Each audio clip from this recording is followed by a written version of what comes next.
امریکہ کے اسٹیٹ یوتاہ کے بیچ ایک ایسی جگہ موجود ہے جو اوپر سے بالکل عام لگتی ہے، ایک پرانی باڑ، سوکھی ہوئی زمین اور دور تک پھیلا ہوا خالی آسمان۔ لیکن جیسے ہی رات ہوتی ہے وہیں کے لوگ ایسی روشنی دیکھنے کا دعویٰ کرتے ہیں جو ہوا میں تیرتی ہیں، ایسے جانور جو گولی کھانے کے بعد بھی گرتے نہیں۔ اور سب سے حیران کرنے والی بات، ایک وقت پر یو ایس گورنمنٹ نے اس سنسان رینج کی انویسٹیگیشن کے لیے $22 ملین خرچ کیے، لیکن کوئی بھی انویسٹیگیشن بنا وجہ کے شروع نہیں ہوتی۔ تو آخر اس رینج پر ایسا پہلی بار کیا ہوا تھا جس نے سب کی نظریں اپنی طرف موڑ لی؟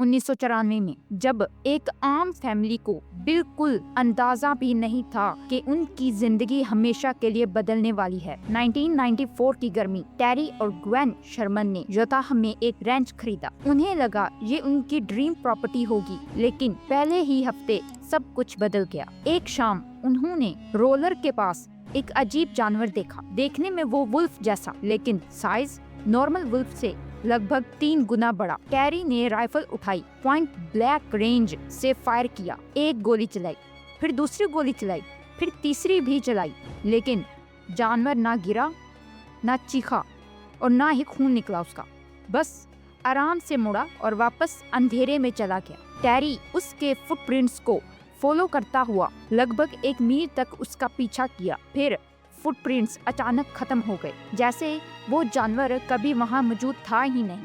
یہ واقعہ خود میں ہی حیران کر دینے والا تھا، لیکن بعد میں جو ہوا اس نے شرمن فیملی کو اور بھی زیادہ ڈرا دیا، کیونکہ عجیب جانور صرف شروعات تھی۔ اصلی مسٹری تب شروع ہوئی جب رات کے آسمان نے اپنا راز دکھانے شروع کیے اور وہ فٹ پرنٹس کبھی واپس نہیں ملے۔ کچھ ہی دن کے بعد شرمن فیملی نے آسمان میں نیلی روشنی دیکھنی شروع کی۔ یہ لائٹس آواز کے بنا ہوا میں تیرتی رہتی تھی، کبھی رک جاتی تھی، کبھی اچانک ڈائریکشن بدل دیتی تھی۔ ایک رات ٹیری کے 3 کتوں نے ان لائٹس کا پیچھا کرتے ہوئے اندھیرے میں بھاگ گئے۔ دور سے ان کی بھونکنے کی آوازیں آ رہی تھی، پھر سب کچھ بالکل خاموش ہو گیا۔ اگلی صبح ٹیری انہیں ڈھونڈنے نکلا، لیکن اس نے صرف زمین پر 3 گول جلے ہوئے نشان ملے ان کے کتوں کے۔ اب شرمن فیملی کے لیے یہ صرف عجیب انسیڈنٹس نہیں رہا تھا، یہ ڈر ان کی روز کی زندگی کا احساس بن چکا تھا۔ اسی لیے 2 سال کے اندر انہوں نے رینچ کو بیچ دیا۔ لیکن ان کے جانے کے بعد بھی اس جگہ کی کہانی ختم نہیں ہوئی، بلکہ وہیں سے وہ اور بھی بڑی بن گئی۔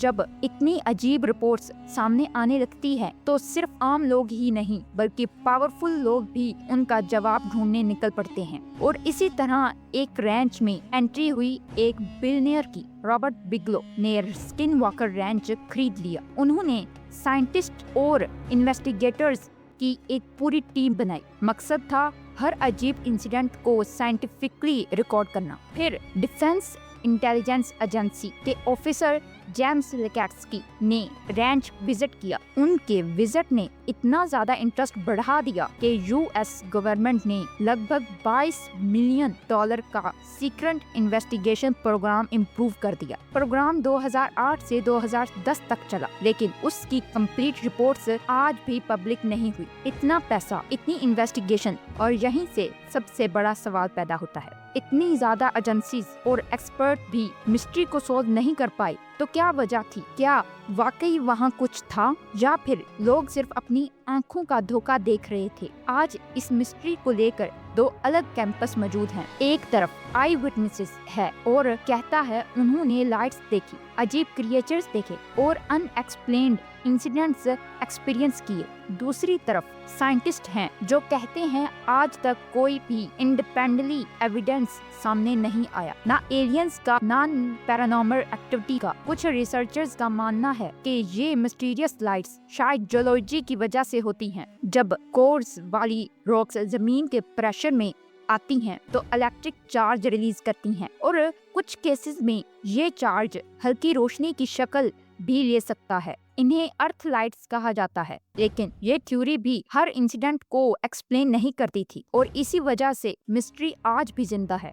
ہزاروں رپورٹس اور ملین ڈالرز خرچ ہونے کے بعد بھی اسکن واکر رینچ کی مسٹری ابھی تک آفیشلی سولو نہیں ہوئی۔ نہ ایلینز کا ثبوت ملا، نہ پیرانارمل ایکٹیویٹیز پروو ہوئی، اور نہ ہی سائنس ہر انسیڈنٹ کو پوری طرح ایکسپلین کر پائی۔ ہو سکتا ہے یہ صرف نیچرلی جیولوجیکل فینومینا ہو، یا ہو سکتا ہے واقعی کچھ ایسا دیکھا ہو جس کا جواب سائنس کے پاس بھی نہیں ہے۔ ایک بات ضرور ہے، اسکن واکر رینچ صرف اپنی مسٹیریس لائٹ کی وجہ سے مشہور نہیں ہوا، کیونکہ اتنی انویسٹیگیشن کے بعد بھی سب سے بڑا سوال آج بھی وہی ہے، آخر رات کے اندھیرے میں اسکن واکر رینچ پر اصل میں ہوتا کیا ہے؟ نیکسٹ ڈاکومنٹری کس پر ہونی چاہیے؟ کمنٹ میں ضرور بتانا۔ تب تک کے لیے اللہ حافظ۔